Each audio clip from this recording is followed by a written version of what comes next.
সম্মানিত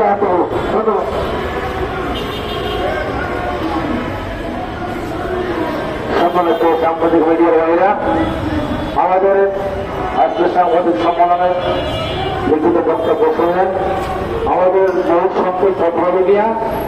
আমাদের অনুদানবিহীন প্রতিষ্ঠানের জন্য সরকার এই গত 3 তারিখে সরকারের পক্ষ থেকে অনুদানভুক্ত প্রতিষ্ঠানে যে একটা চিঠি ইস্যু করেছেন,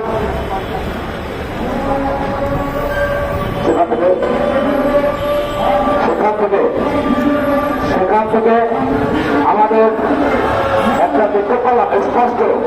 সেটা হলো গিয়া গত 28শে জানুয়ারি আমাদের সরকার কর্তৃক যে ঘোষণা করা হয়েছিল জাতীয়করণ পঞ্চায়েতের, দেখতে পাচ্ছি যে আমাদের কিছু প্রতিষ্ঠান এমপিওর জন্য চিঠি করেছে, বাকি অনুদান তিনি মুক্তি ফেরাতে পারে। কোন সিদ্ধান্ত নিচ্ছে না।